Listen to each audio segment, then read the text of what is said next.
Welcome to Acharya Shunya's Vedic Satsang. Acharya Shunya is a modern teacher of ancient, timeless, transformative wisdom from the Vedas, Upanishads, and Bhagavad Gita. Her teachings change lives, enabling happiness, well-being, and abundance. For seekers of the ultimate truth, these teachings offer realization of the sovereign self. Acharya Shunya is a Vedic wisdom holder of an ancient lineage who received her traditional training under her guru Baba Ayodhya Nath in Ayodhya, India. Baba tasked Acharya Shunya to bring these teachings to the world through her lineage school, Vedika Global. We welcome you to begin your journey of Vedic studentship with these monthly classes. Please be sure to subscribe to our YouTube channel for ongoing study with Acharya Shunya.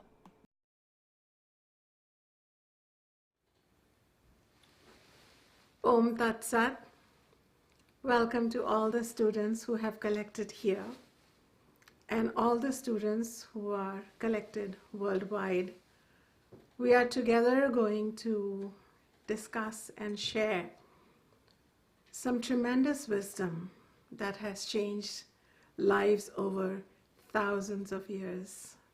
Hello everyone. For those of you who are watching me for the first time, I am Acharya Shunya. I am fortunate to be the bearer of an ancient Vedic lineage all the way from the holy city of Ayodhya in Uttar Pradesh, northern India. And I am also at the same time a full-time mom, a wife, a citizen of our amazing planet in the 21st century. And what I offer you here is deep knowledge, deep wisdom that makes spirituality pertinent to our day-to-day life, so that it's not asking us to separate our householder life from our spiritual aspirations, create little silos, and almost live in such a way that we can integrate a higher consciousness while being a soccer mom, or while being watching a movie with a higher consciousness. Because what does spirit do when it comes to planet Earth in California, in America? It watches a movie, does it not? But if you can remember who you are while having these experiences, that these are all experiences and I am merely having an experience, so I'm an experiencer and I'm separate, that makes a big difference. Because then we don't develop an identity that I love movies and I'm all about movies, and if I don't get my weekend high, I'm not going to be okay about it. So it's like, what's your identity? That is really important. So you are here for deeper knowledge with myself, Acharya Shunya. I have been teaching and sharing what has blessed my life, inspired my life, made it so much more peaceful, whole, and I would say incredible. Every day feels like a beautiful day. And thanks to technology, when I started teaching, it was the old school, the old method. You started teaching one student, that student told somebody else, and gradually students found you, and you found that you were teaching. You were having the experience of teaching. You, great soul, was having an experience of teaching. But now, thanks to technology, I have realized that there is some higher power that wants all of us to be connecting, for this global village to come together through technology, and that for us to be sharing profound ideas that can make our life so much better. So I welcome you with all my heart. I welcome you with my truth, my transparency, my integrity, and my wholeness as a mom, as a wife, as a spiritual leader, as a lineage bearer, as a great spirit in this body currently having a blast. Are you having a blast? Are all of you having a blast? I hope you too are having a blast. I am so humbled, if you ask me, that I can share what I know. But I feel this inner fire to share this, because I have gone through what is known as a period of darkness. And I think it was a designer period of darkness, because otherwise my life would sound so perfect. To be born in this, traditional, well-known family, to have an illustrious great-grandfather, grandfather, and a very well-known international personality who is my father. And then I come on along and I have all these, titles to claim, and then I just start teaching and I have a group of people following me. Oh yeah, what a life. You're just kind of walking above the water. But I have drowned under the same water. I've had a period of what is known as having the knowledge, but not having the information, but not having the wisdom, having the words, but not really having the words become a boat in which I could sit and go from, one shore of my life to another. It was not on purpose. I was not a hypocritical student or anything like that. It's just that that's how human life is. You hear the knowledge and your ego fights back. You hear the knowledge, your ego contorts it. You hear the knowledge, your ego goes, I'm not worthy of it. You hear the knowledge, it's like my teacher speaking to someone else. You hear the knowledge, the ego pretends, I got it. I got it. Even if it pretends to itself, I got it. Has your ego done that to you? Has your ego played the most subtle, even spiritual games with you? And well, then let's all relax here, can we? Let's just hang our ego clothing out in public. It's not personal. You're not the only one.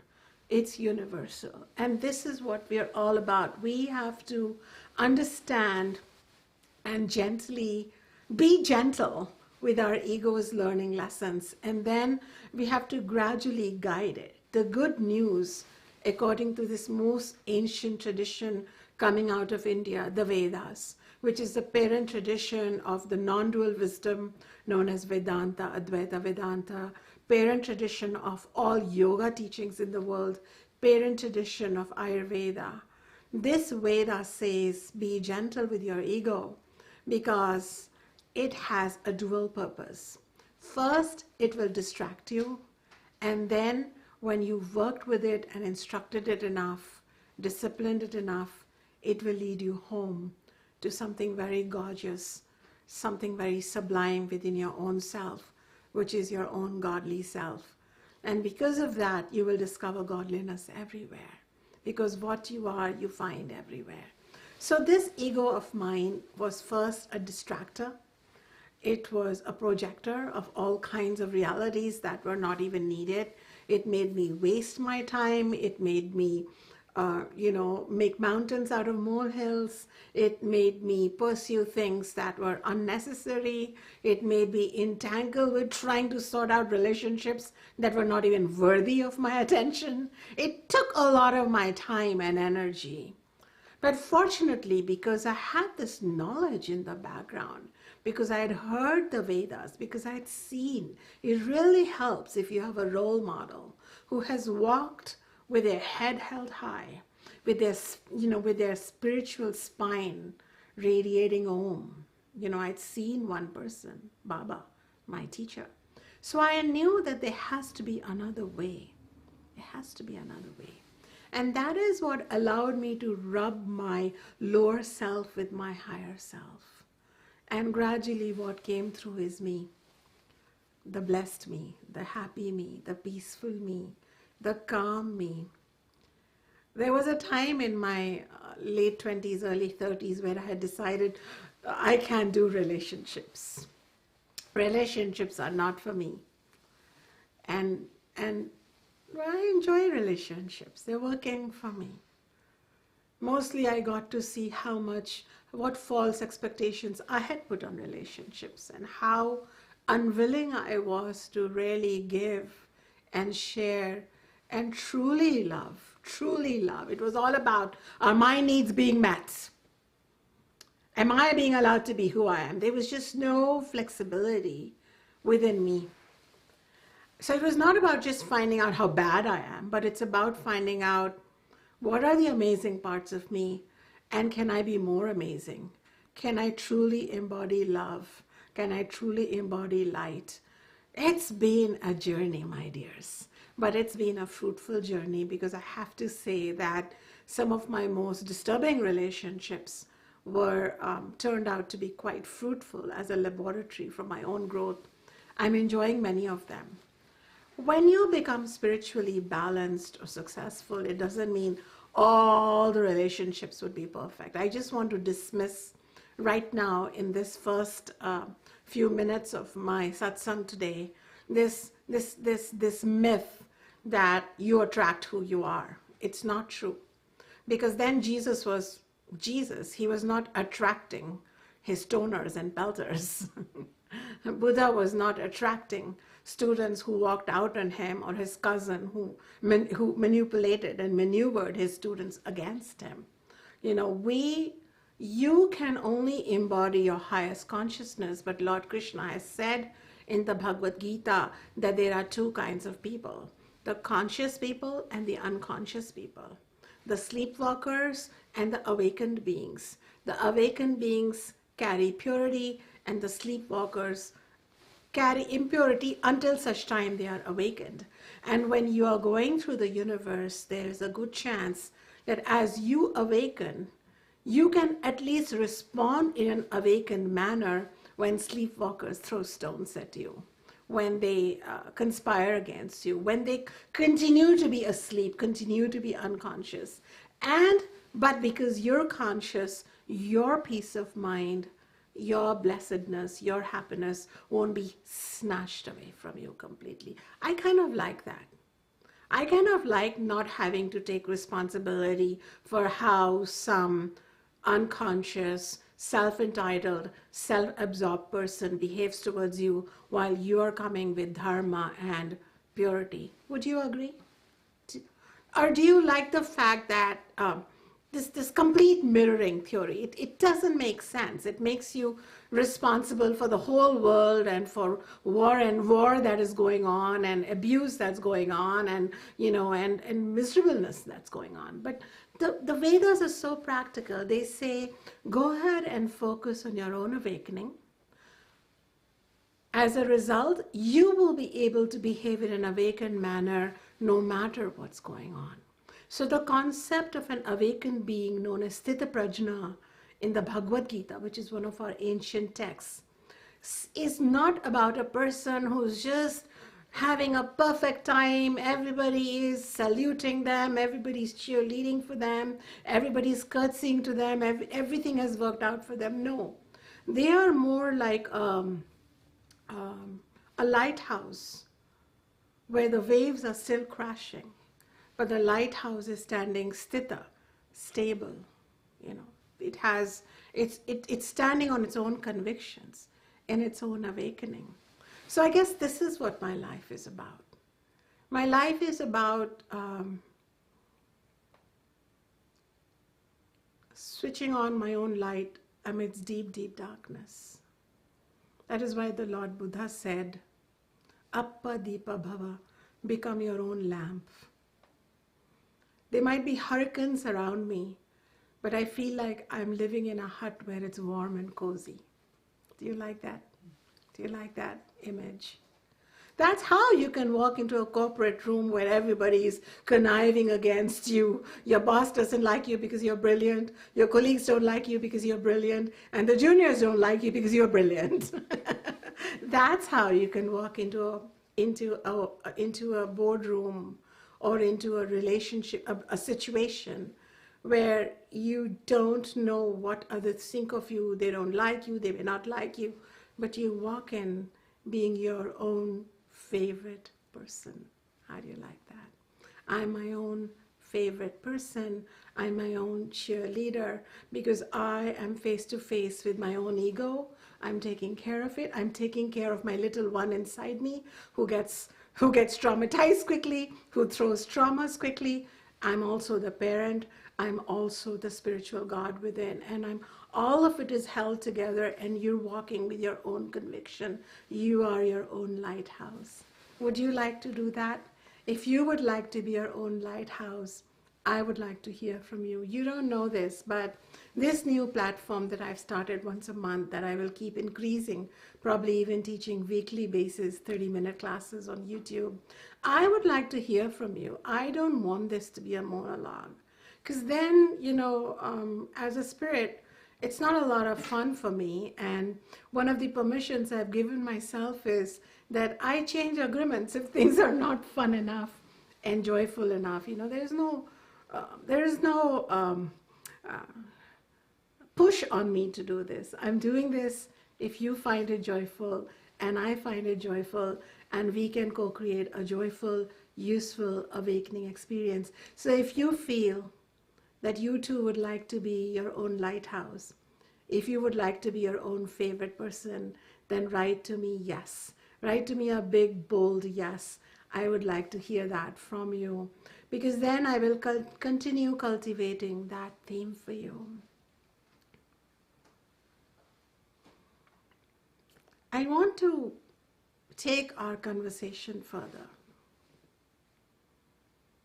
I want to take all of you and all of you into a deeper Vedic contemplation. And this is based upon what I'm looking around, when I look at what is going out, what is already being taught by other teachers. What I found was I wanted to focus upon something we may be overlooking, or we may not be having those conversations. So shall we have a deeper conversation? Are you ready? Then that deeper conversation is around, what do you really want? Let's investigate, what do we really want? What the Vedic wisdom does is, especially the path of knowledge or Jnana Yoga, is it makes us use our higher mind, our faculty of illumined reasoning, to inquire, to do self-inquiry, and then come across some deductions. And they should be, so I'll lead you along this inquiry, and let's see if you agree with me, especially all of you sitting here. I'd like to see, your hand up when I ask you if you agree with me, or your hand down if you don't agree with me. So you're kind of representing hundreds of people who may be viewing this video down the road. So what do you really want? A lot of us want love and being held in relationships. Would you agree? Yes. A lot of us would like to have comfortable homes, even probably beautiful homes. The kind of home we imagine is not, it can't be the same for everyone. If you were born in a relatively wealthy family, the kind of home you'll imagine is something like that or better. If you were born in a family where you basically had some basic facilities, that would become your minimum. Would you agree? So it's quite okay to imagine a kind of home that you're capable of imagining. But you would all essentially like the comfort and security of a home that is yours. Would you agree? We all want that. So we want relationships and we want physical security. Would we also want, because we are in that economy, we could have been talking about this in a barter economy, and then our conversation would be different. But because we live in an economy where we use, money, we would all want reasonable and a little more money for security, etc. Would you agree? Do we all want that? We want it. Let's be real. Let's just stop pretending that no, all we want to do is zip up our genitals, sit in an own position, and be blessed. Because that's not even real. So if you want to have deep and real conversations, you study with me. If you're all nervous and want to be all faked out, this is not the right place. So we've agreed we want love. We've agreed we want a house. It's really important to us. We want money. Would you also like to do something good in your life for someone else? Does that make you feel good? Yeah? Does that help you? Even tiny bits of things. I know one of my students visiting here is here all the way from New York, but he's also sitting with his teacher, but he's also looking after his parent, aging parent. So these things, it's an option. You can call a nurse and tell your nurse to help your parent, or you can ignore your parent, or you can take a flight, take leave from work and help your parent, right? These things happen. I have another student sitting here who has a relative, a family member who doesn't have it together and is often, in great difficulty in life. And that student from time to time keeps helping. Why? Because it makes you feel somewhere content, does it not? It makes you feel like, check, yes, I did that. It's important not just to have money, not love, personal love, somebody to say, I love you, honey, or you're special, a house, but it's also important to feel like you're contributing value, does it not? So these are the things, would you agree that all of us want? Would you agree that all of us want? Yes, we agree that all of us want. At the end of all of this, what do we want? Do you think when you get love, did you think about it? That when we start looking for that somebody to love us, we start looking, like we come in, we grow up, and we start looking for love, because somewhere deep inside we know we need that. But did we even realize that down the road, the very person who gives us love may cause us sorrow? We never thought about it.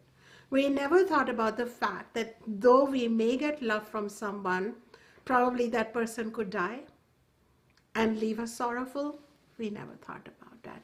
We never thought about the fact that in the search and the quest for love, there could be an accompanying cousin, hidden cousin, called not love coming our way. We never thought about it. These are just contemplations. We're not saying don't look for love. We're just coming to a more mature conclusion as a result of satsang with a Vedic tradition, a Vedic contemplative tradition.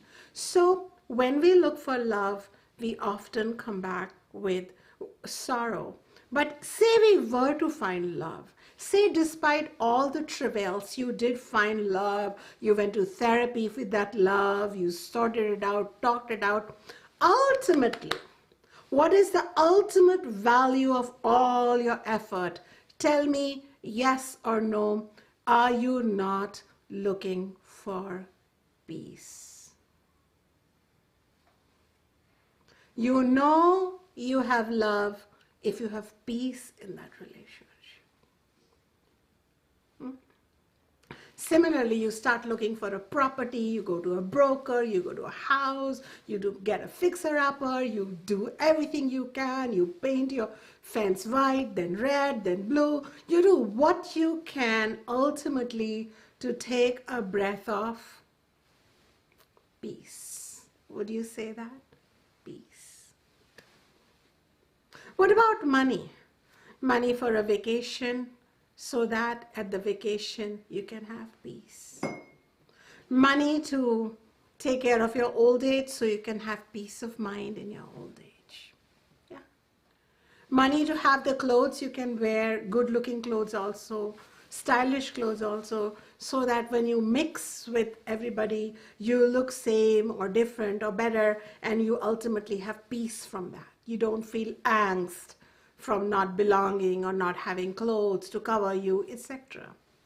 So the point I'm trying to come at is, and I'm going to help you have more clothes, more love. I'm not the teacher. Veda is not the teacher to say you can't have it. Veda says when desire plus wisdom is equal to brilliance, but desire minus wisdom is equal to misery and stupidity. So let's just move towards wisdom, shall we? Would you agree, all of you sitting here, that probably from birth through death, you are questing for peace? And the only time that you've been really happy, really content, is when you find peace. Would you agree? Those of you who are sitting far from me but live in my heart, please write peace, peace, peace, P-E-A-C-E, or write Shanti, Shanti, Shanti, the Sanskrit word, S-H-A-N-T-I, if you agree with me that peace is what you're looking for, because when you write it, when you write it to the person you have temporarily agreed is going to guide you or teach you, or you're willing to receive from that person. Whether I'm your long-term teacher or not doesn't matter. In this universe, when you write something, then it becomes a vibration that's more connected to you. And if you don't have paper and pen, think in your heart, yes, I want peace. Be really clear what you want, because only then your relationships will give you a clarity of peace. And then you will know when a relationship needs to be, you need to move away from it, have more detachment from it, because it's not giving you that peace. Let's get clear on what we want. Then nobody can tempt you with money or goods or things, and you won't sign up for a project or a job or a situation because it's going to take away your peace of mind. Then let me tell you, it's not even worth it today. It won't be worth it tomorrow. It won't be worth it 10,000 years from now. Do you agree? When I got this, my whole life became about what can I let go more than what I need. Because what I was letting go was things that were confounding the peace. And it's not that I lead a small life, I lead a big life. Because when you let go what is taking away your peace, the blossoms of peace grow from within. This is the good news that I want to give you. I want to tell you that you are peace. There are a couple of ways that you can cultivate peace. I was teaching this same peace yesterday to some other members of my contemplation group on Facebook, but I'm going to, and if they are listening, they will get more deeper teachings here now, because peace feels important to me. Because I'm going to say this, and I don't want to offend anyone, but there was a time when spirituality was about cultivating peace.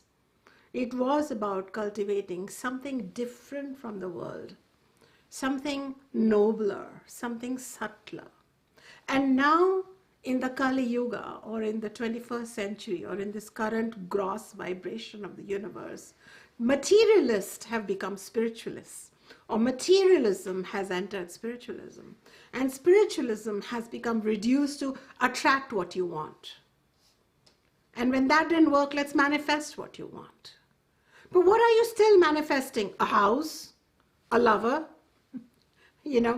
more money. But are you manifesting peace with it? Was never a question taught. And that is why it never really amounts to much. And if you ask me, it clutters everything.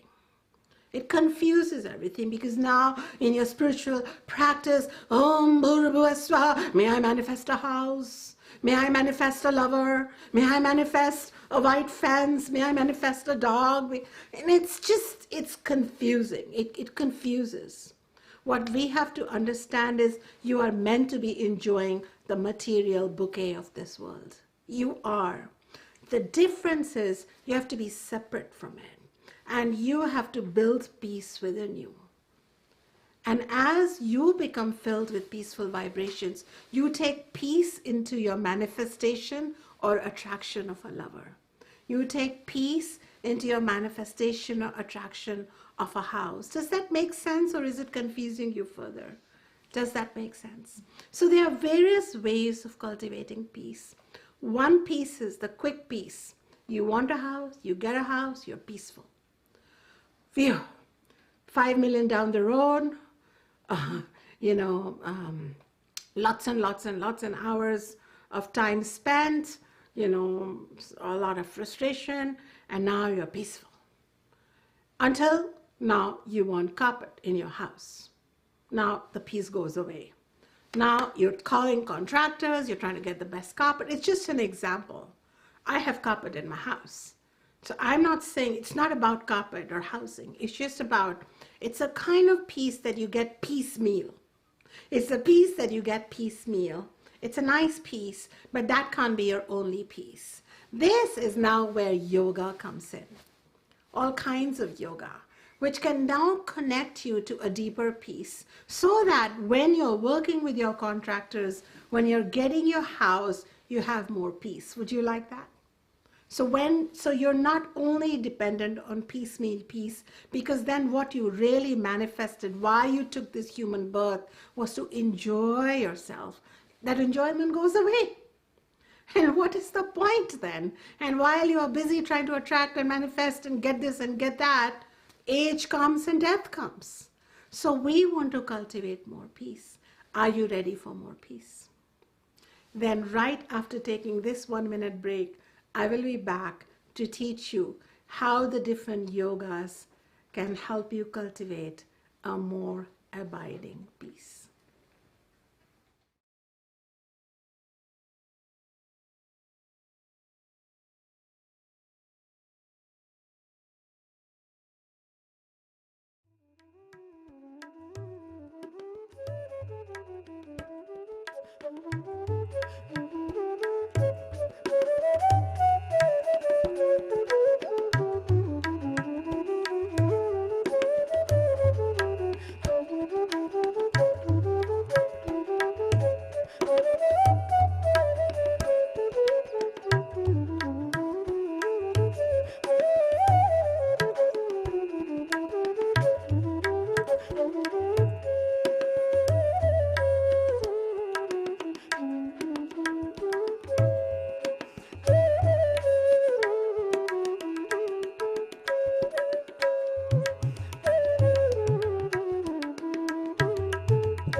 Om Tat Sat.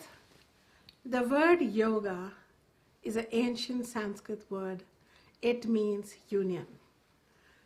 It can be a moment-to-moment union with a higher consciousness. This higher consciousness is a consciousness of peace that I want to talk to you about.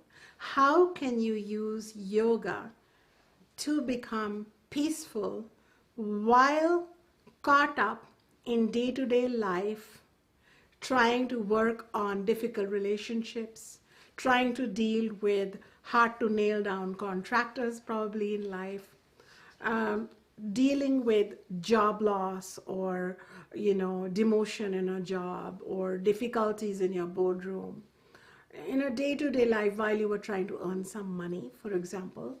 Because in a previous discussion, I clarified that we all want love, we deserve it. We don't have to be apologetic about it. We all want wealth. Why? Because we deserve it. Wealth is a kind of abundance and we deserve it. And all birds and animals also find caves and dens and nests. We also deserve houses and homes and beautiful ones as per our aesthetic spiritual expression, and we deserve it. But what gets disturbing in the process of procuring our basic goals is that we become without peace. We lose our peace of mind. Why? Because we are dealing with not just conscious people. I wish there were more conscious people, but we are also dealing with people with varied amounts of consciousness. Some are complete sleepwalkers, as in they are unconscious. Some people are semi-awake, some people are a quarter awake, some people are vacillating between awakeness and falling asleep, and some people are awakened. And when I say awakened, they are at least dependable, and they are dharmic, and they are ethical, and they are fun to be with and easy to work with, and they have healthy boundaries, and they have spiritual aspirations, and they come to you with a nobleness. And then you have the other spectrum in the world of people who say one thing, mean another thing, and let you down, stab you in the back. They're both kinds. And the Bhagavad Gita says, wake up and smell the worldly soup. There are both kinds. Don't remain naive. Work on your own consciousness. Work on you and be not only aspiring to be of a higher spiritual vibration, but also become more strategic, understand, use knowledge to be wise. So we need peace.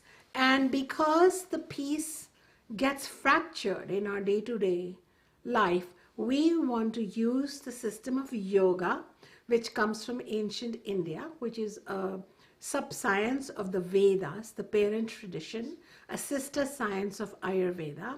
We want to use yoga to become more peaceful in day-to-day manner. Now, there are different types of yoga that will offer you different types of relief.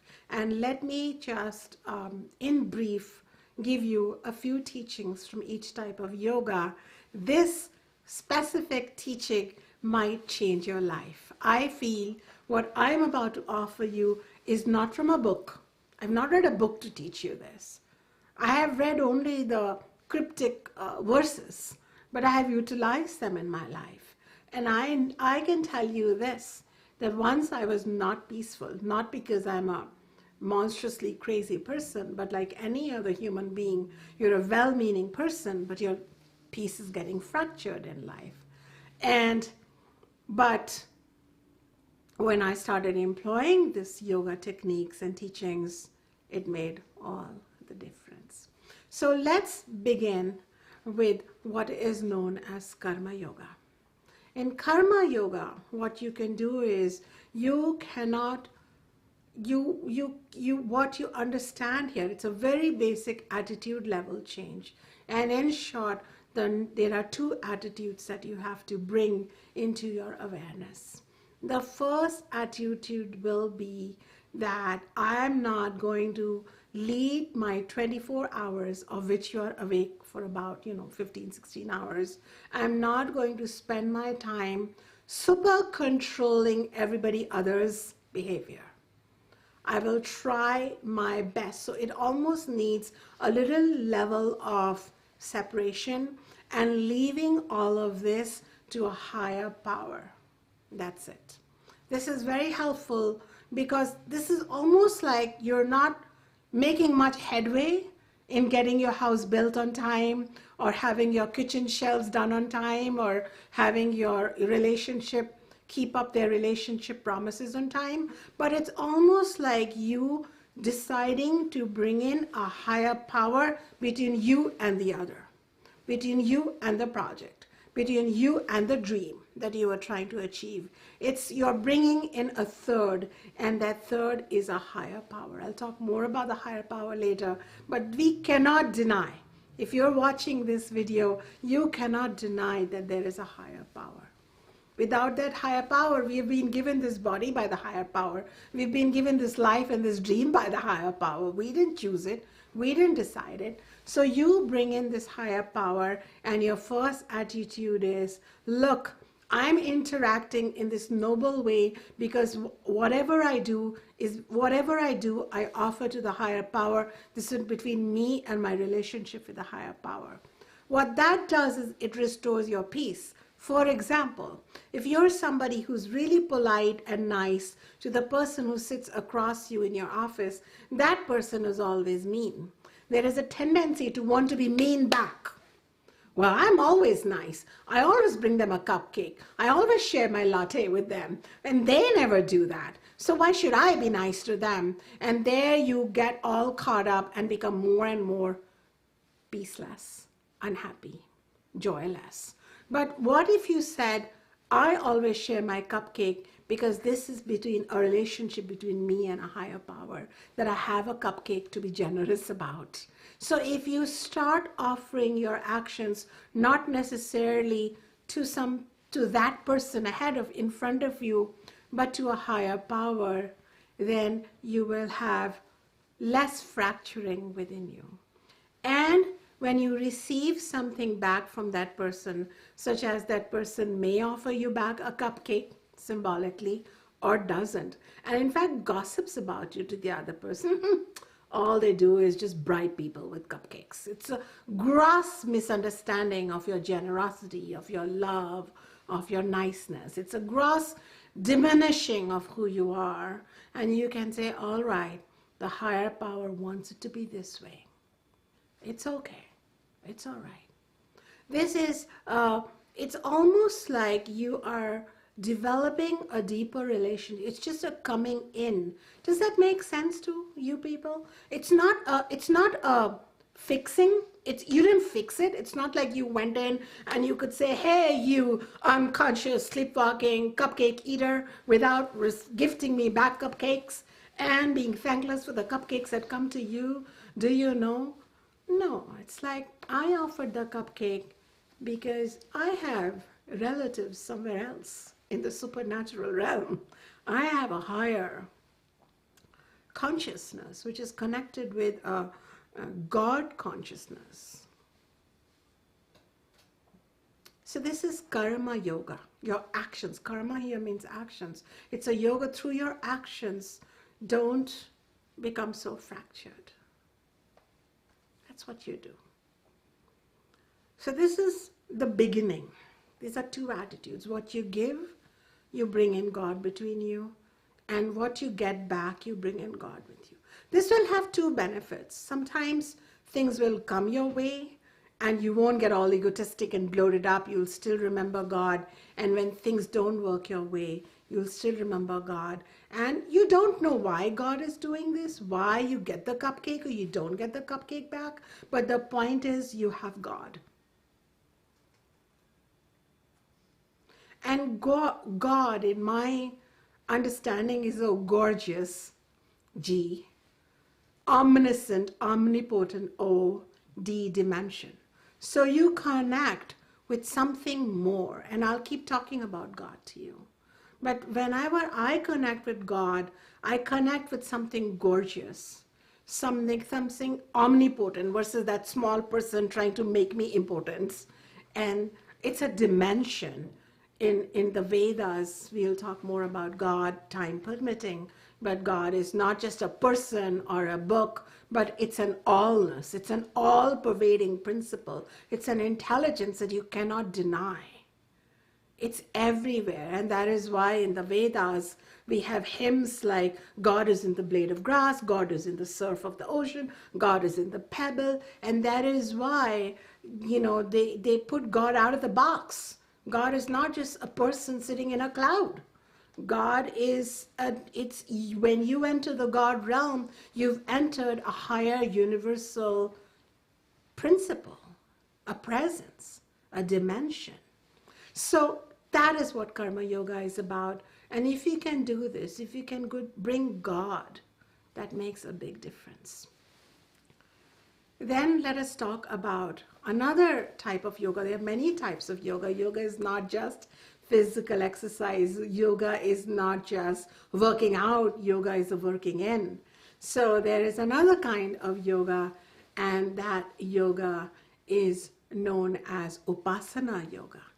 Upasana yoga is taught in the Vedas, and it teaches us how you can be more deliberate, more of a mastery of your own senses, your own thoughts, your own senses, and your own speech. These three things with which we act in the world.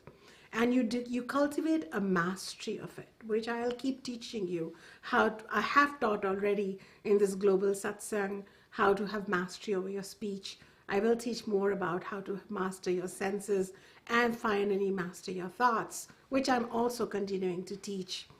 As you master your own speech, your own senses, and your own thoughts, you're coming into a greater mastery.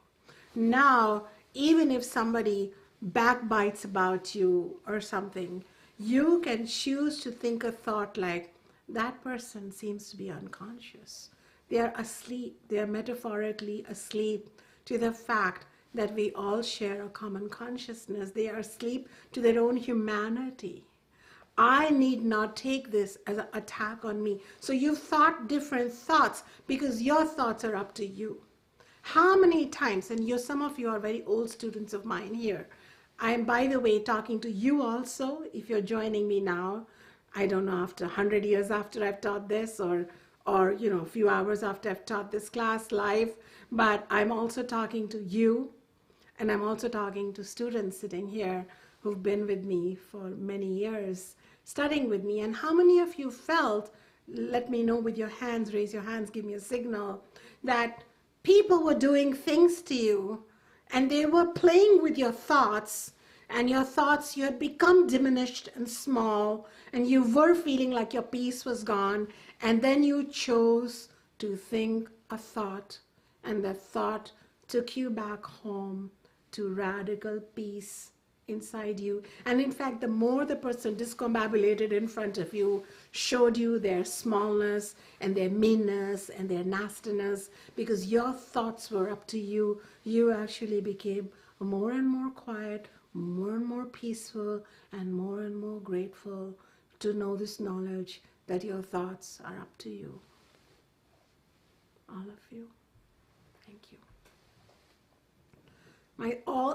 Every one of my several students here raised their hands, and I'm sure you too may have noticed that you can change your thought, but this requires mastery. That's why it's called a yoga. It takes practice, because in the heat of the moment, the thing is that thoughts are infectious. When you're unconscious, this is what happens. The Vedas says, the Upanishads say that if you're unconscious, whoever has the bigger, passionate vibration, their mind will rule the mind of everybody.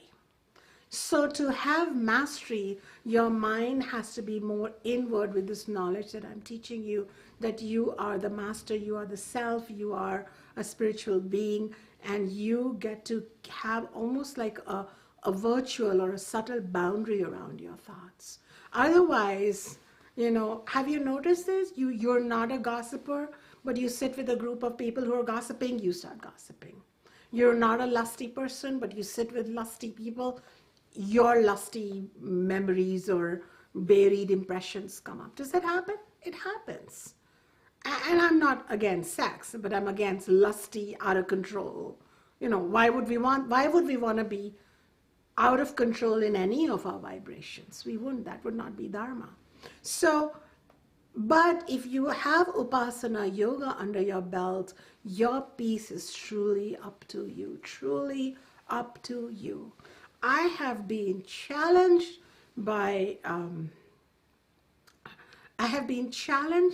in my relationships where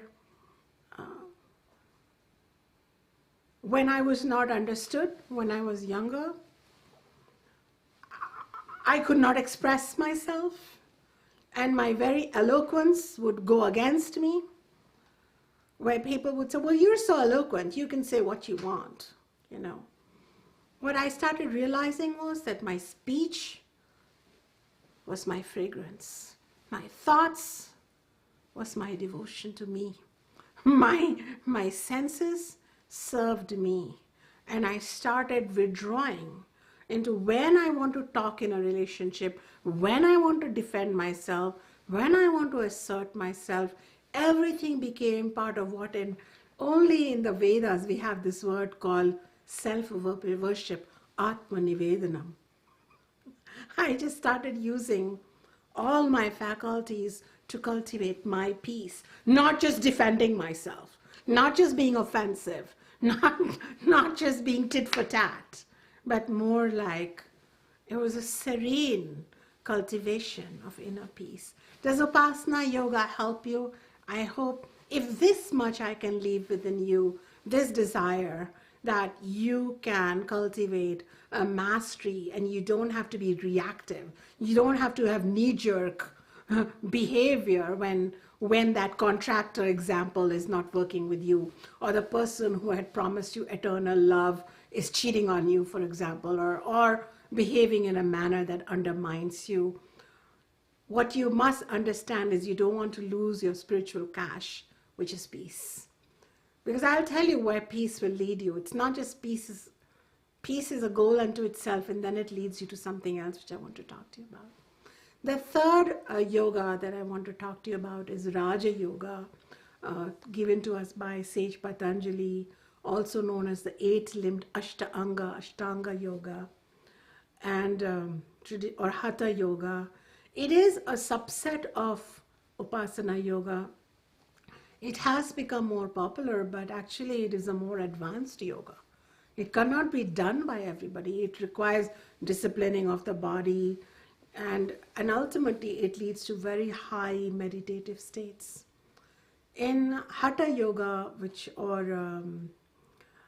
Raja Yoga, so to say, when you learn to meditate the way Sage Patanjali has taught, and your mind almost becomes like yoga chitta vritti nirodha.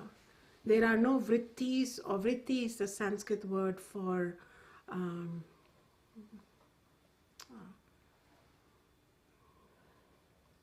fluctuations, thought fluctuations, feeling fluctuations, emotion fluctuations, memory fluctuations. Because according to the Vedic teaching, you are pure peace. Your mind is actually pure and it is peaceful. It is these fluctuations that are disturbing it. But as you sit in meditation and you become quiet and you keep remembering, I am the sky. I am not these fluctuations. I am not these fluctuations. Even if somebody is disturbing you and you have this practice of meditation and you focus more on being here, these fluctuations, if you don't give them energy, if you don't believe in them, if you don't give them power, they will calm down and peace will be really revealed within you. And this peace is powerful. This peace connects you to a greater intelligence. This peace connects you to a greater creativity. And believe it or not, you can attract what you want. You can manifest what you want. That is the truth, because you are a divine being, except that you need to be in this peaceful state and not in this fluctuating, crazy discotheque state. Disco, disco. I'm going to manifest. No, I'm just going to be miserable here. But when you are that beautiful, peaceful sky, then you manifest. Your need to manifest may reduce because you're feeling the peace already. But if you wanted to manifest, you will. Beautiful way. This is Raj Yoga. So, the teaching is, don't be a disco dancer. Be a true yogi. Figure out your peace. And then from that peace, dance away. Be a divine dancer. That's why it's called Leela, a manifestation of the divine being. But to be in Leela, you have to be in a superconscious state. And that superconscious state is not hard when you understand knowledge. What you are giving away every day is peace.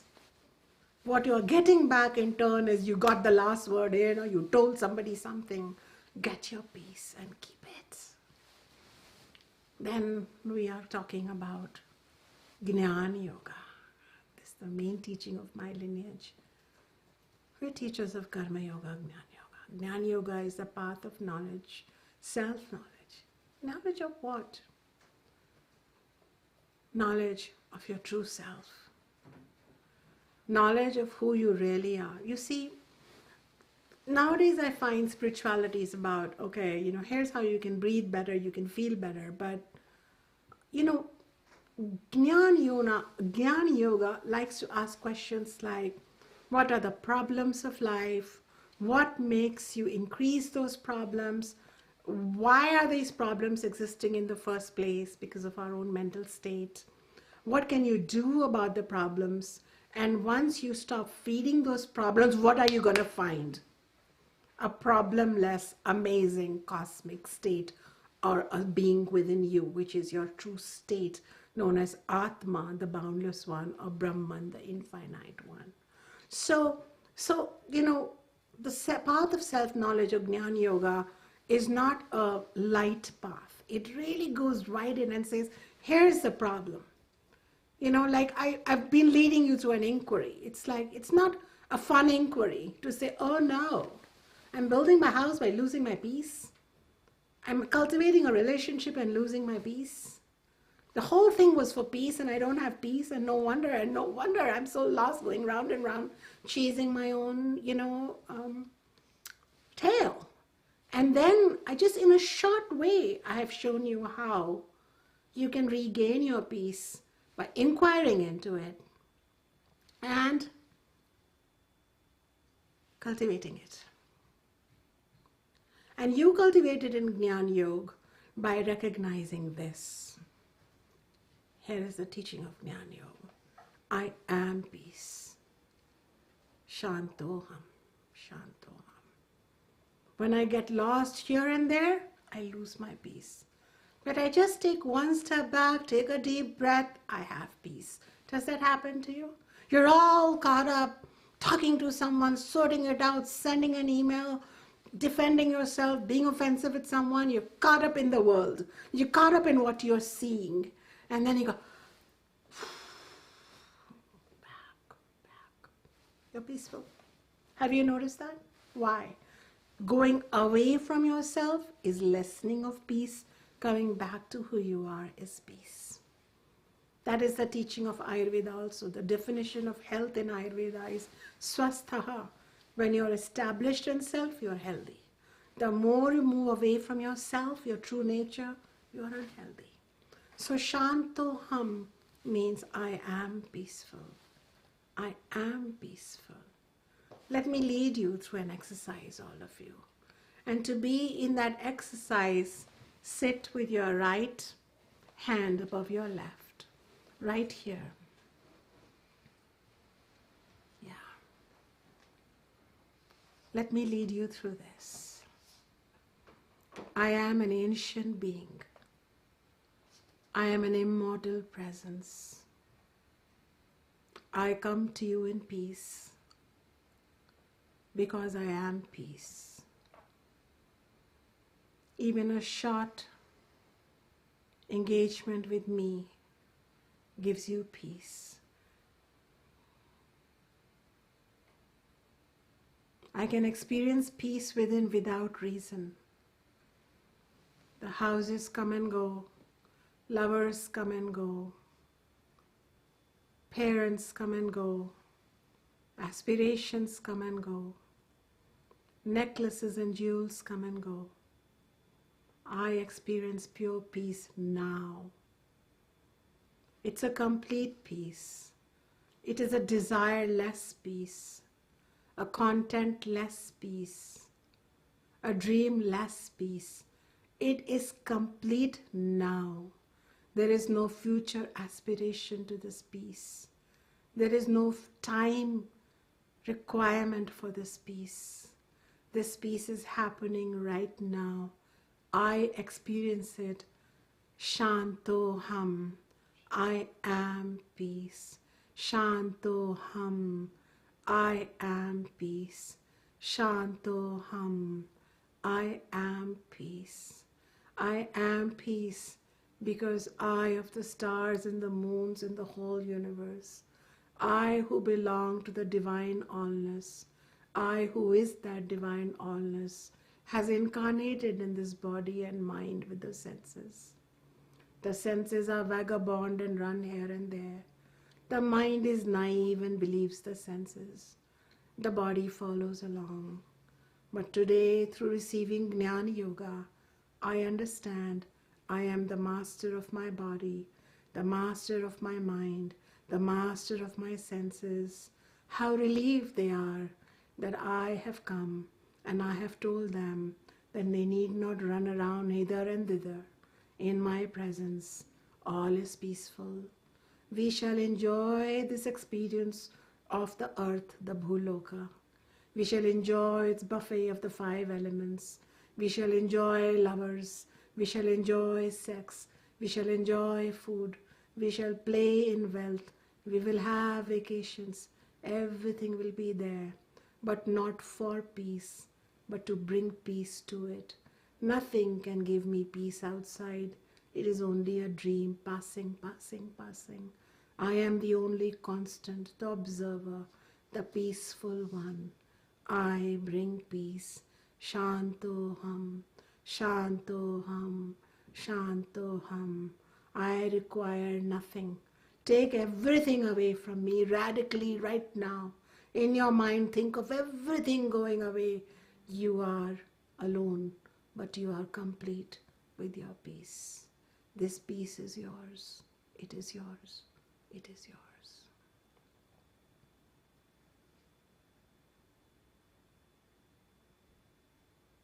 Now your cupped hands take and put to your heart.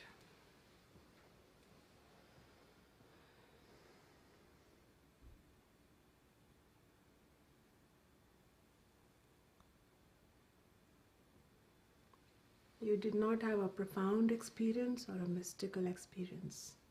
You had the experience of truth. You had the experience of reality. You are complete, you just forgot.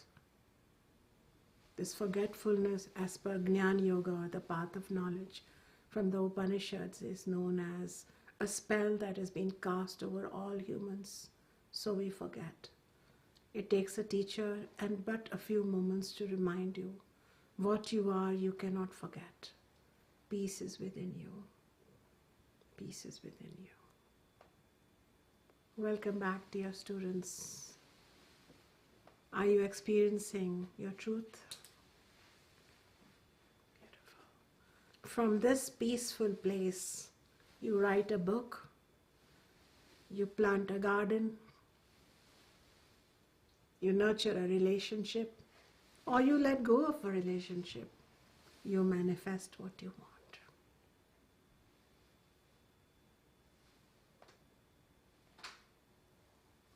But your peace remains with you. This is the path of Jnana Yoga.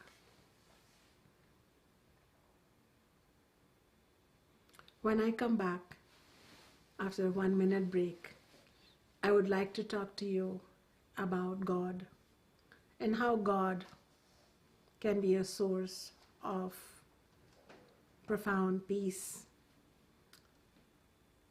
until such time we have complete realization of Shantoham. That is our ultimate goal, because God lives within us also as our own peace, as our own self. But until we are able to do that, we need also God and God's memory and God's devotion to keep us peaceful. I will see you right back in a minute.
Who is God? That is a question we all want to know. The Vedas, which are the most ancient teachings from India, that have given birth to at least 4 major religions, or influenced them completely or partially, which includes Hinduism, Sikhism, Jainism, Buddhism, and have given to the world the teachings of yoga, various types of yoga, the most important ones being Karma Yoga, Jnana Yoga, Bhakti Yoga, Upasana Yoga, Raja Yoga, and many, many more yogas. And the teachings of Ayurveda, a holistic science of health and healing, have also done humanity a huge favor. They have told us that God is everywhere in everything. God is a divine allness, an intelligence that cannot be limited to a single body or a book, least of all something that is sitting far away in the clouds in a divine address, inaccessible by us. In fact, God can be considered as pure consciousness. Atma Swarupaha, one that is one with our own consciousness. And as a result, this God is not a person or an animal, but only a presence, a principle, all-pervading allness, like I like to call it. Now, there are 3 ways of connecting with God according to the Vedas, taught to me by my teacher Baba Ayodhyanath, a great Vedic scholar of his time from Ayodhya in northern India. And he said, Shunya, when I was little, he said, there are 3 ways you can connect with divine allness, divine presence, great intelligence that is underlying everything. And here are the 3 ways. The first way is a triangulated vision. And this is the vision that has been given uniformly by all religions. And here is how it goes. You are here, the world is outside you, and God is somewhere even remote. So it's a 3-way relationship. And you can go for it. It's very, it is the most simplistic or, beginning understanding of God. This is how human beings perceive a divine power. And that is what religions have promoted it. And, and depending on what and who you are, how you look like, you conceive of God like that. So God didn't create humans in their image. Humans created God in their image. So if you are if you are a white person, or if you are Caucasian, your God is white. And if you are a dark-skinned person, then your God is dark-skinned. And, and probably they didn't get it right, because if you leave it up to me, then God must be brown. But the reality is that none of it is wrong or right.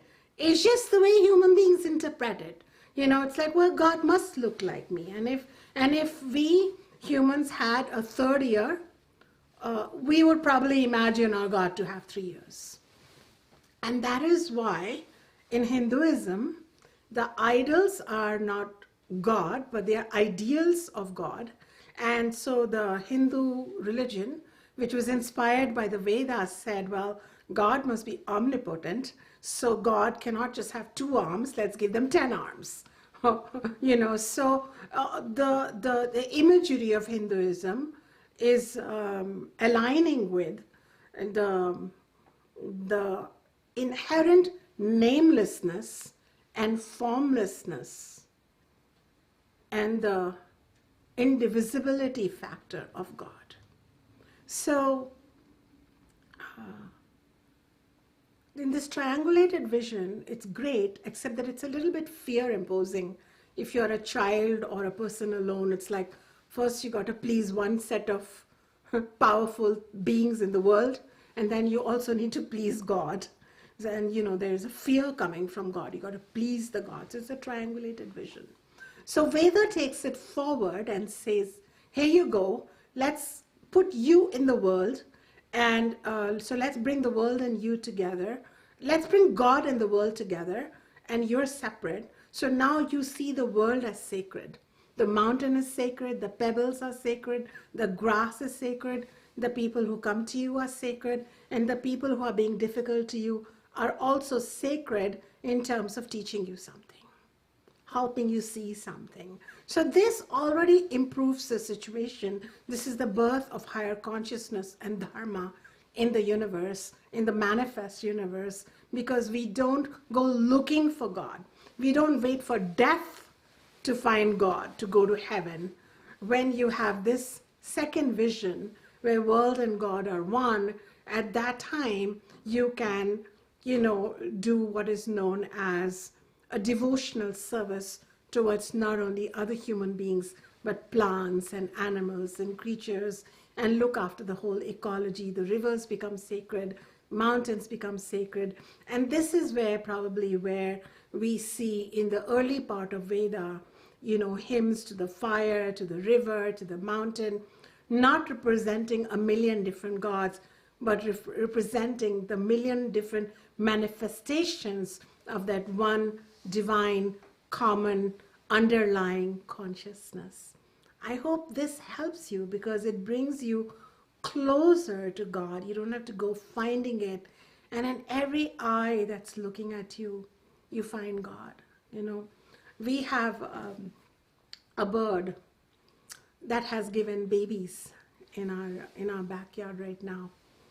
And, the conversation I and my partner have is, oh God, you are visiting us in this bird avatar. These are the words we use. I have a tiny Labradoodle, and he's really rambunctious. I've had much more responsible and, dogs like a Labrador and a German Shepherd who kind of would understand things with my one nod. And my Labradoodle is precocious, and he rebels, and he's kind of the master of the house. And so we when we play with him, we look at him and we go, oh God, you've come to torment us, haven't you? Haven't you? Haven't you, in your cutest little avatar? So I'm not, please understand. It's like we're in devotional service to those birds. We suddenly have put water out for them. We've ordered organic bird seed for them. We're not even opening the French door too much because they get disturbed. Because it's not about, it's our backyard, and we have a right to go sit in our beautiful blooming garden. It's about, a mother looking after babies. But it's all godly for us. It's like we've been blessed.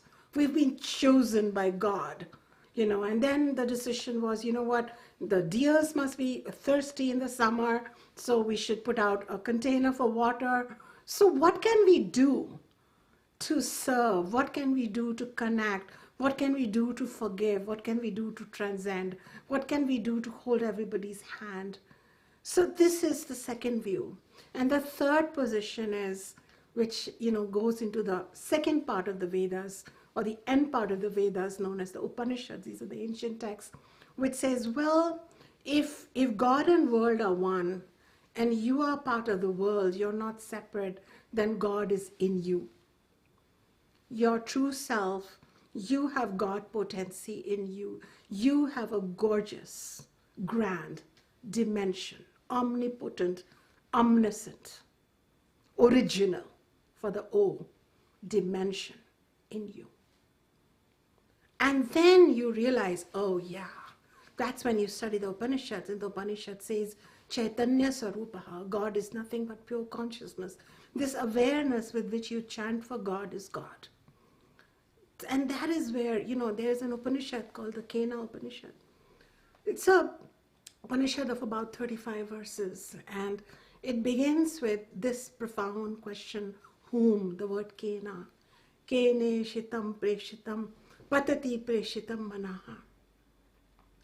Kena prana prathma preti yuktaha. Kene shitam vacham imam vadanti. Chakshu shotram kau devo yunakti. And the student says, Kena, based on whose bidding does the mind go wandering and sits on various objects? Who's that power behind the mind? Kena prana prathama preti yukta. This breath, because of which, why is this breath moving? This prana, it's 5 types of prana. Apana prana, because of which the baby comes out. Udana prana, because of which you meditate, think, dream, chant. Samana prana, because of what food is being digested. You don't have to do anything. You just ate, food is moving around. On whose bidding this prana is happening? Prana, samana, udana, apana, vayana. You have to study Ayurveda with me and yoga with me to go deeper. But all this stuff is happening. These impulses, this air is moving within you. On whose command? Kine shitam vacham imam vadanti. On who is speaking? Who is the mouth behind the mouth? Who is the speech behind the speech? Whose thoughts? Who? It is a 10,000-year-old question. Chakshusotram. Kau devo deva. Deva means which God? Which God is responsible for your vision, for your ears? So when we talk about speech, we are talking about all the motor organs, speech, hands, limbs, reproductive organs. When we are talking about chakshu, eyes and ears, we are talking about mouth, skin, all the sensory organs. They're all functioning, they're all intelligent. On whose bidding? On whose bidding? The indwelling Lord, the indwelling God, which is the Atma, which is the self. So therefore, the third vision is you are that God you just forgot. And as you purify your mind and fill it with radical peace, the thing is your inner godliness shall start shining. That inner God is not, you will have a human body, but you will have a divine mind and a divine brilliance and a divine stature and divine words and divine capacities. So in the Shvetashvatara Upanishad, another Upanishad text, it says, the one God hidden in all beings. Who is God? God is one, hidden one, hidden in all beings. So not so many gods, hidden one in all beings, all pervading. The self, the deepest self within all beings, dwelling as the witness, observer of your mind, observer of your thoughts, the perceiver, but free from qualities. The mind has quality, the body has qualities, but it is the giver, the enabler of qualities, but is qualityless. Another text, Vivek Chudamani says, that which is without name and fame, name and form, beyond merit and demerit, that which is beyond space, time and senses, sense objects, you are that God yourself. Meditate on your inner God within yourself. Atmanivedanam.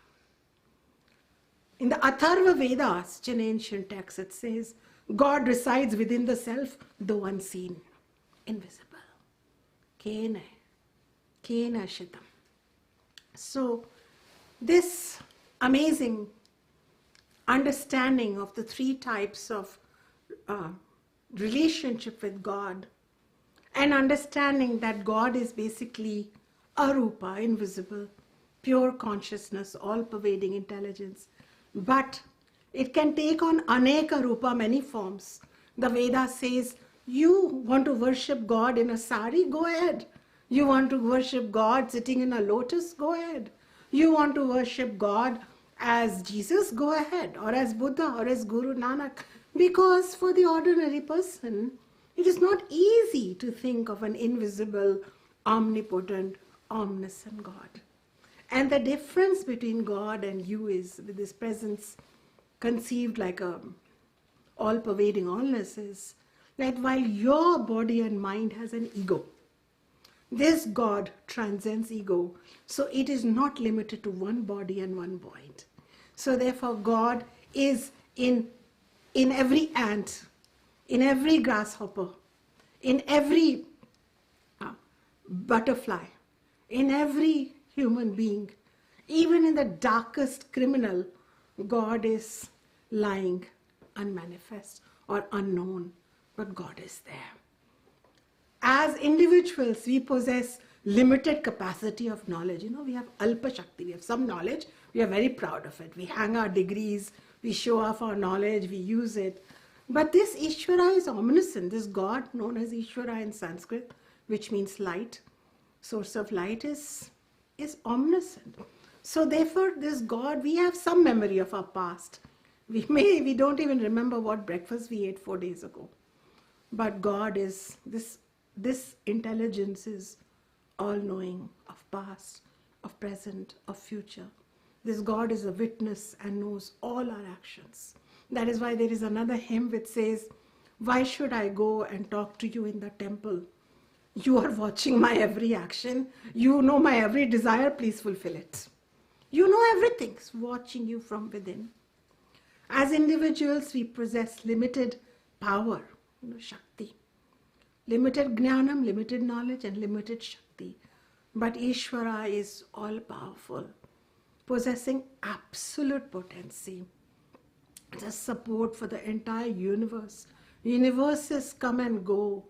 The divine laws are held in this divine allness. The whole cosmos, down to the smallest atom, to the whole cosmos, is held in the divine potency of this divine, all-pervading intelligence. So to deny God would be foolishness.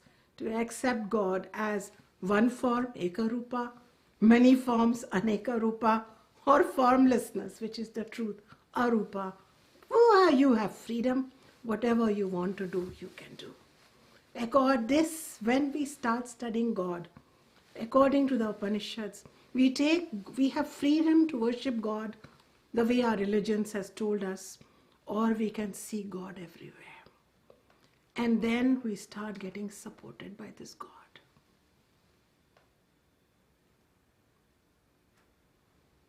And then when difficulties come, sorrow befalls us, our peace becomes fractured. We forget our way. This existential ocean, this existence is compared to an ocean which has waves which are trying to eat us, swallow us. We start losing, our boat starts capsizing in this existential ocean due to our own ignorance of not being able to have yogas to navigate them like pedals. Then we remember God. Because this sorrow, this existence, this body, this mind, this desire, this fear, this sorrow, this teacher, everything we did not create. Did you? Created nothing. At the most you say, yeah, I create my breakfast. I made my own pancake. Well, you didn't even grow anything. Well, no, I grew my own wheat. Okay, but where did the first seed come from? You don't know. You don't know why when you put the seed, the wheat grows. You don't know. You don't know any of this. This is all held in God.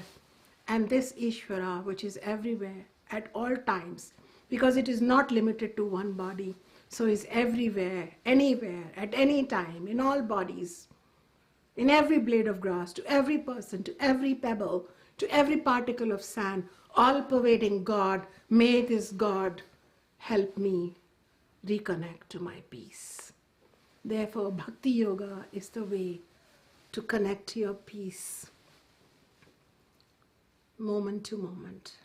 In my life, I use all the yogas. I use Karma Yoga to not allow my ego to get riled up when things are not peaceful around me. I use Upasana Yoga to be a master of my own mind, senses, and speech, so that I can keep cultivating peace within my own intelligent setup.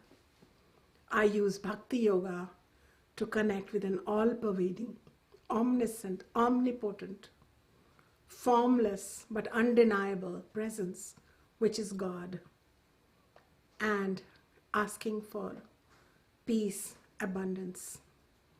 I use Jnana Yoga to remember, wait a minute, when all else is lost, I go, wait a minute, I am peace, I just forgot. Makes a huge difference, a paradigm shift. I use Raj Yoga to meditate. When I'm in an asana, when I'm doing pranayama, I know that I am disciplining my own senses towards tilling their own inner treasures.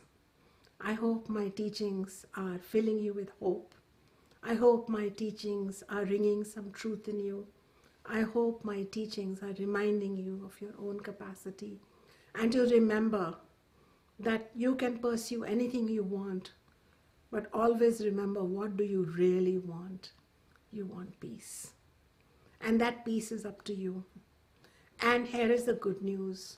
The more you connect with inner peace, the more powerful you become. This is the only problem with peace. You become powerful, you become like a magnet, you have others become peaceful, you are able to manifest, you have clarity, a peaceful mind understands what I should manifest, what I should not, what will be helpful for me and the society, what will be a waste of my time, where do I want to contribute, how should I contribute, that everything, all the pieces will fall in together, because a peaceful mind is a judicious mind, it's a mature mind, it is a cosmic mind, it is an alert mind, it is a sensible mind, and it is ultimately connected to the cosmic mind of God. The more you become peaceful, the more and more you are able to enjoy life. That is why the rishis, the sages and seers of India, the image of them is of sitting under a tree quietly with themselves. What were they doing? Cultivating peace. That is why the ancient Upanishads chant Om Dhyo Shanti, means may the sky be peaceful. Om Prithvi Shanti, may this whole earth and all its creatures be peaceful. Om Apaha Shanti, may the waters be peaceful. Om Oshadaya Shanti, may the herbs be peaceful, the medicinal herbs. Om Vanaspataya Shanti, all the trees and plants be peaceful. Om Vishwadeva Shanti, all the healing forces in this universe be peaceful. Om Brahma Shanti, may the creator of this manifest world be peaceful. Om Sarvam Shanti, all beings be peaceful. Om Shanti Reva Shanti, and may this peace, this universal peace, this radical peace be mine. That is why every morning Vedic seekers chant Om Sarve Bhavantu Sukhina, Sarve Santu Niramayaha, Sarve Bhadrani Paschantu, Ma Kaschit Dukkha Bhatmahe Bhavet. What does it mean? May all beings be happy. May none suffer from sorrow. May none have any suffering. This is my prayer. Why? Is sending peace, sending out peace, cultivating peace, blessing peace. So when I have people who go bananas on me, my only prayer left for them is may they have peace. And I make peace with them and I send them peace. When people act in non-peaceful ways with me, I say, they are so far away from peace. They are so far away from their gorgeous, omnipotent inner dimension, their inner God. They are sad, sorrowful creatures. There is no need for me to tell them how sorrowful and terrible and miserable and low. I can give them the gift of my peace. I bring to you the gift of my inner peace. I, who did not know peace once, has made friends with peace. May you too make friends with your peace. We shall be back this time back in a minute again or so, as we set up for the traditional dialogue that happens after each teaching. So don't go away if you're interested in listening to my answers to your questions.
Namaste and welcome back to today's Q&A section with Acharya Shunya. My name is Aparna. You've been seeing me typing Sanskrit over the last several satsangas.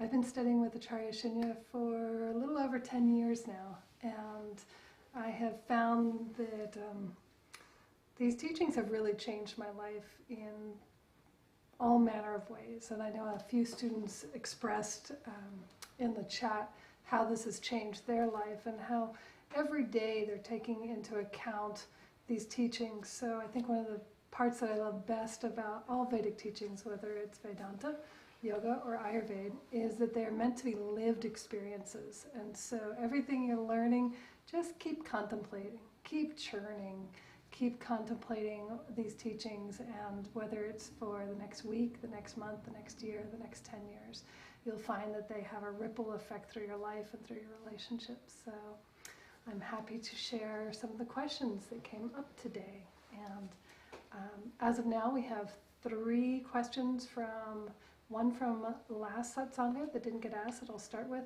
2 from this satsanga, and then a 4th if we have time from another previous class. So, Acharya Shunya, Patrick asked last satsanga, passive-aggressive speech. Why do people speak this way, and why does it seem so threatening to listen to?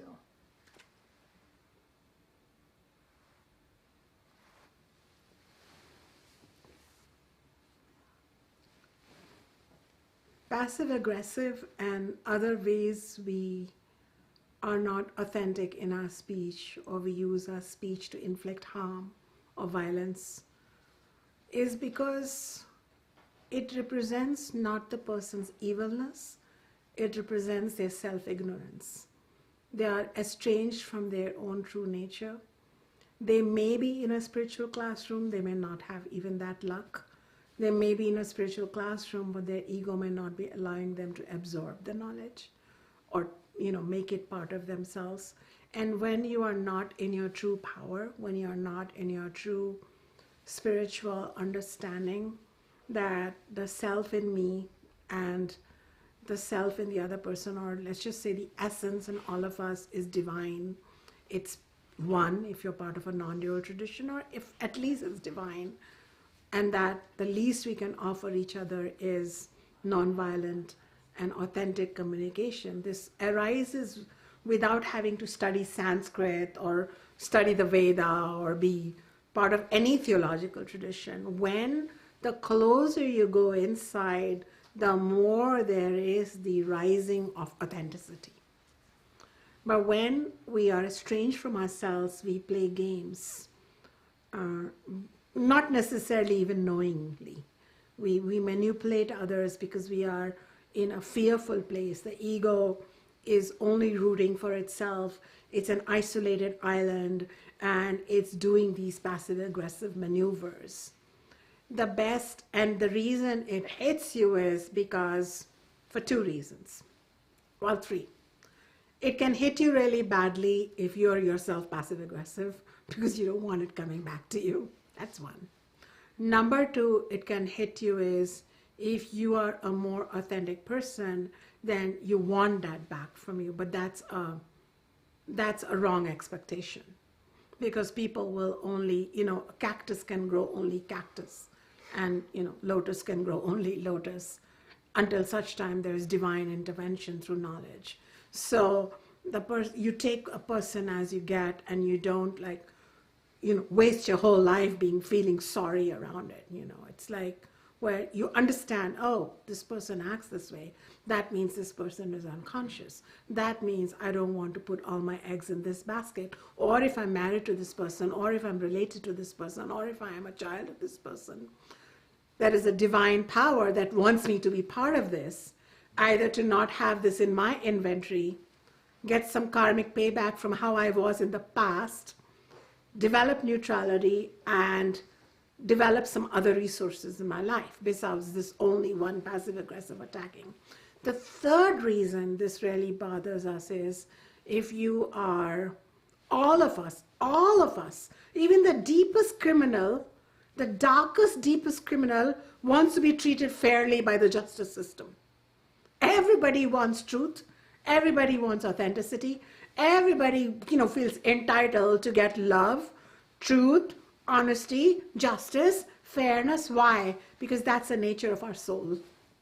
Our deepest memory is love. Our deepest memory is truth. Our deepest memory is transparency, frankness. So every time we hurt others or ourselves, we ourselves get a jolt because we are not in alignment with our truth. So that is why at multiple levels, we need dharma or teachings of Veda to take off these masks. And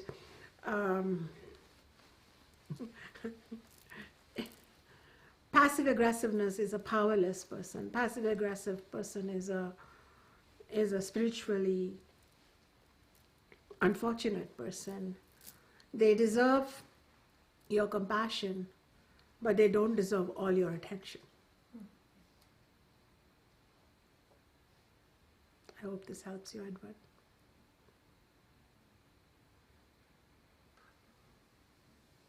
In relation to what you were teaching today, Sakshi shared that changing her thoughts has been one of the most important practices for her moving through her whole spiritual unfoldment. She's trying to give pure thoughts to her relationships, herself and her world. Beautiful.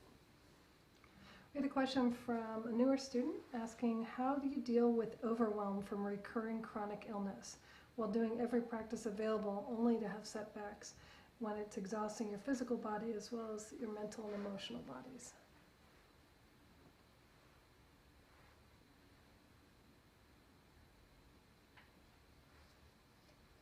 Overwhelm means that your ego, that part of you that is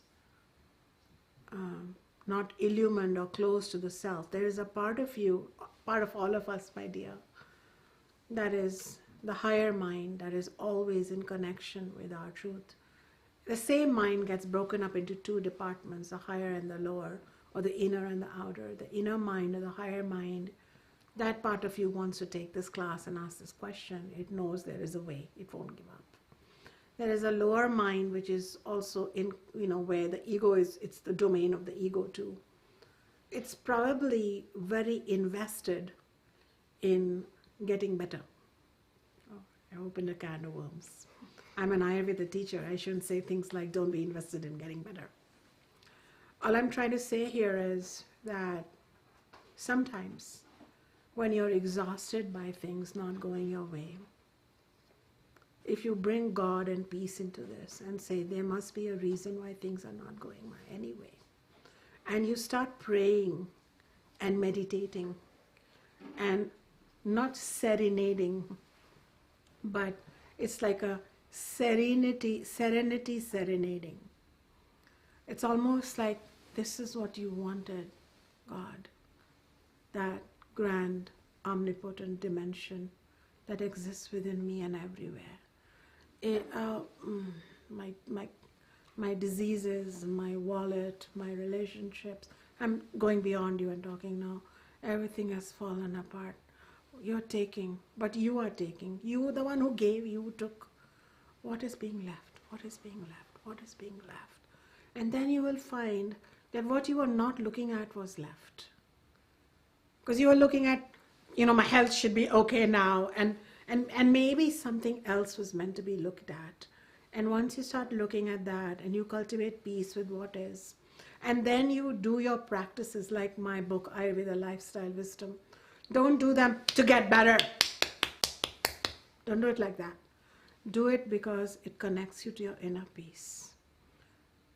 As you cultivate your inner peace, you do your work with peace. Something else that's meant to happen or some other way the health will come back to you. You will feel healthy, that's all I know. I have gone through a period many times, not one time, where things I had cultivated, built, thought, snatched away, fall apart. People I worked with discombobulated on me. Suddenly, their mind, their ego took over, and things that I was working on flipped. At that time, I didn't flip. I'm human. I had sorrow, I had discouragement, but it's not like, but if when you are When you are a light tower, the waves are coming against you, they're sloshing against you. They hurt you, but they don't take you down. You regain your peace. And what I found due to the cultivation of peace was that new things were meant for me. I have a pretty good health right now, except for one condition after a fall, which is my neck is stiff, if you've noticed. It used to be so painful that I couldn't type. I had to hire an assistant to type for me for a whole year. Now I have taken away the pain gradually, and I've typed a book. I have a second one coming out. I have a third one coming out. So all my joints are back, but the stiffness remains. I can fight it. I can be discouraged. I'm a public speaker, but I'm waiting to see if this is what God wants, and let it be. Let it be. Let it be. My peace is bigger than my neck. That's all I know. I hope this helps you. Thank you. And third question, how does Bhakti Yoga relate to compassion? Does compassion support the practice of Bhakti Yoga? Compassion supports everything. Are you a human? Got compassion? Like we say, got milk? Compassion means that compassion is the first step of spiritual journey. It's so easy to be in a tit-for-tat, non-compassionate mode. Compassion means where you start feeling the pain of another. In fact, in Mahabharata, dharma has been defined as when you feel the pain of another person. Doesn't mean you have to rescue the person. It doesn't mean you have to necessarily, fix everything. Compassion just means you can feel that. It connects you to your common humanity. Compassion is not something you feel for another from a higher pedestal to a lower pedestal. Like then you're just feeling sorry for someone. But compassion is where you realize that we are all ignorant of our spiritual mandate. We don't even know who we are, and we just get up. We're like creepy crawly creatures who just come to 13, 14, get filled with ambitions, and then just start doing things until middle age hits us. Then we go into a sad mode, and then we try again, it's the second wind, and then we're gone. And we're all negative and hoarding things and whatnot and hurting each other. Compassion comes in the one who observes. Compassion comes in the one who starts witnessing how everybody is sleepwalking and how estranged they are from each other. So then you can have compassion even for the person who's very cruel to you. You can lay your boundaries but have compassion for them. Does that make sense to you? I have clean boundaries. I'm like, no, I'm not going to accept that, but I have compassion. When I say I don't accept that from someone, that doesn't mean I wish I could just hold them to my heart and do something with it about it to them, It's like, it's love flowing through you. So, my dear, compassion, Ishvara, God has so much compassion for you. Tell me, how many chances have you been given? How many chances you have been given to reinvent yourself? Mm-hmm. And you are not given like a little, if you don't do it by tomorrow, you're even given more lifetimes according to the Veda. You can get so many infinite chances to find your own inner God. Then compassion, all yogas are connected with compassion. Compassion is a dharma value. It is called karuna. It is called daya. Beautiful. It's called having a sensitive mind, A desensitized mind is an ego's domain. A sensitive mind is the domain of the self. Now, because of being sensitive, I feel like I cry more. I cry at every sunset, every sunrise. I cry for, physically and internally, for so many people's suffering, so many people's ignorance. But that's the way I choose to be, a compassionate, sensitive being. I don't want to be this, you got to do that, and I got to do that, and that's my space, and that's your space, because it just leaves me full of high and dry of egotism and conceit. That's all I can say.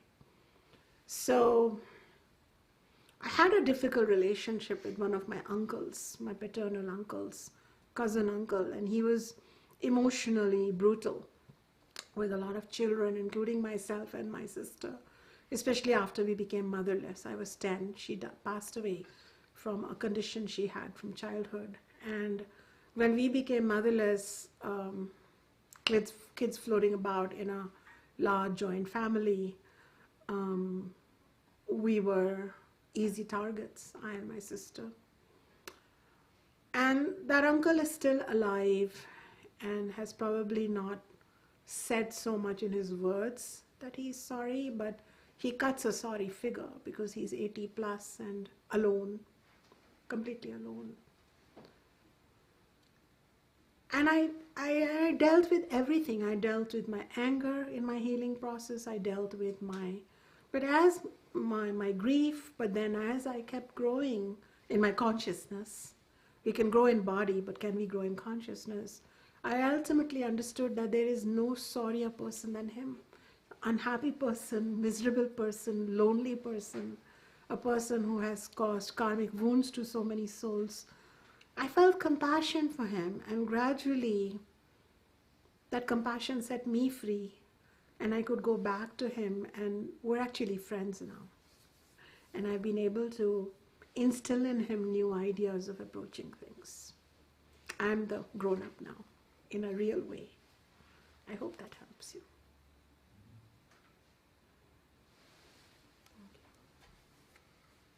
If we have time for one more. Yes. All right, good. This came up several satsangas ago. How do I work with the illusion of separation and stay connected to my true power consistently?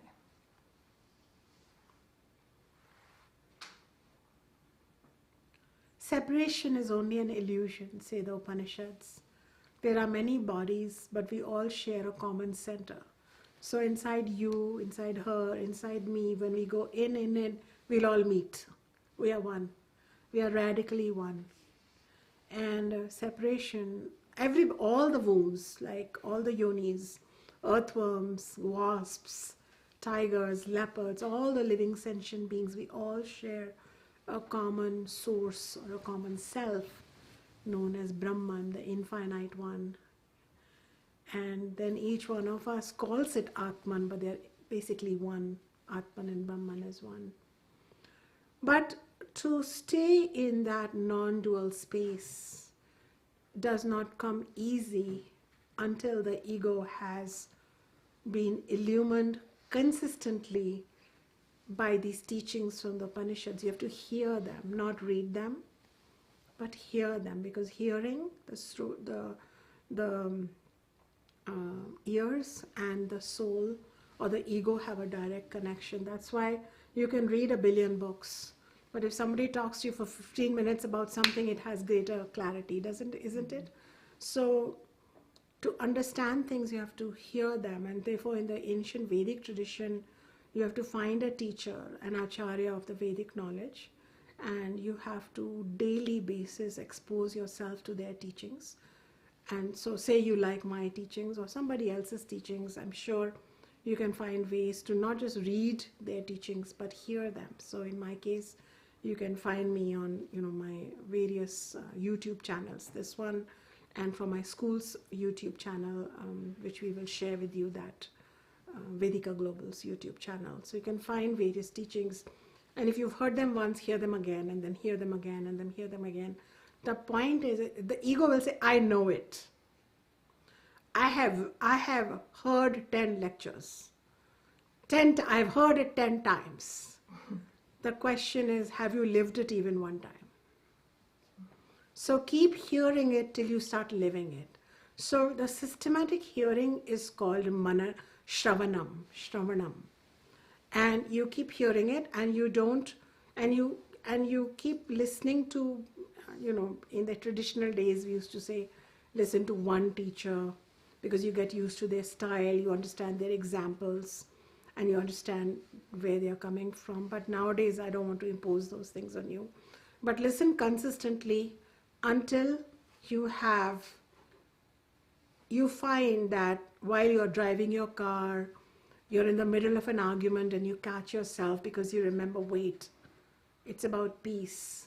It's not about winning that argument. So it's, and then find my peace, and then I will find that I'm no longer having arguments. I'm leading the life I need to lead. So the point is that keep doing Shravanam, listening, till you find that you are contemplating even without trying. Does it happen to some of you? It's an ongoing contemplation. So that's really great. That means your thoughts have changed and they want to think what is known as Shastra thoughts or Vedic thoughts, or, the Vedic teachings. They are constant contemplation. And then you will find that these contemplations will make you act. Your thoughts will become your actions, which is the third stage known as Nididhyasanam, where you will find that where you could have been a drama. I've had opportunities in my life where I could have been righteous, or I could have had, be upset or pout, and I didn't do that. I mean, it's a very small, petty example. I don't pout and be upset, but I'm just saying that probably because this education is about, my identity is not about being the pouty, righteous person. My identity is about being the gorgeous, amazing soul that I am, not the role that I'm playing. So why would I pout? People pout who don't get their way. I get my way. I make my way. I show people the way. So the point is, you get there because you've listened, you've contemplated, and then you've acted. But I remember many years ago, I remember this point, I got really mad with my partner, my husband, on something, some child rearing issue. And I was about to say something, like raise my voice and say something, and I heard this voice say, you're not doing that. You're not doing that. I just heard that voice. Nah. Nah. It was not even like, you're not doing that. I was like, nah. You're not playing that game anymore. You're done. I literally became quiet. So you can say, did I give up on my child rearing discussion of how the child should be raised? No. But I just cultivated my peace, did what I wanted to do, spoke very few words, explained myself less, did not cultivate bitterness with my partner for having different beliefs, because after all, people are raised in different households, they have different beliefs, they have different spiritual teachings. They are, we are souls who've met after many other lifetimes. You meet occasionally, you can't have everything worked out. And gradually I became peaceful and powerful enough that now we don't have to have arguments. We are mostly harmonious with, somehow it all works out. Because your peace dimension changes things outside you. That's what it is. You're able to convey yourself in such a way. So all I can say is that to remember your non-dual reality, you have to submit yourself to some ongoing teachings and reminders, because then your ego will remember, and then it will start having memories of it, and then it will catch you in the middle of having a divisive hatred attack, and then it will make you behave differently. That's all I can say. I hope it helps you.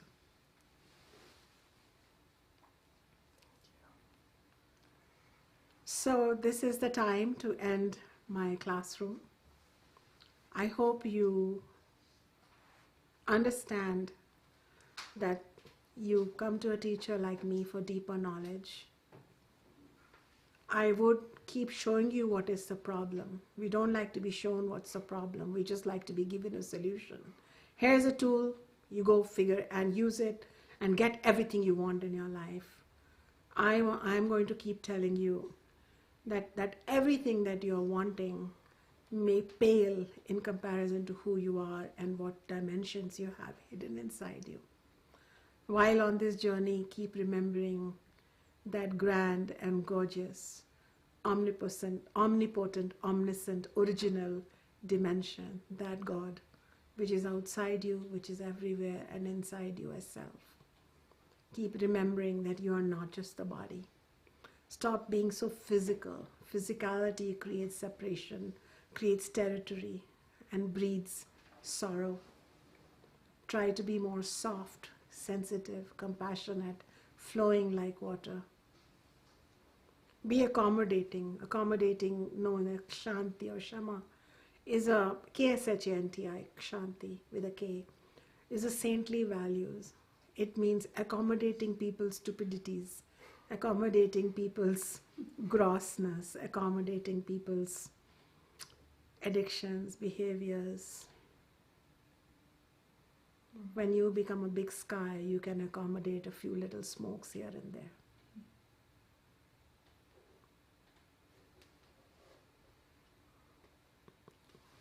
I loved being in satsang with my own guru. Right now, whenever I teach, I channel my teacher. He was a householder saint, a father, a teacher, a social worker, a yogi, an Ayurveda healer, and a great granddad packed into one.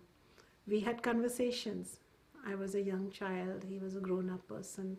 I often heard him teach others when he gave his satsangs, but I always felt that I needed to hear this. This was important.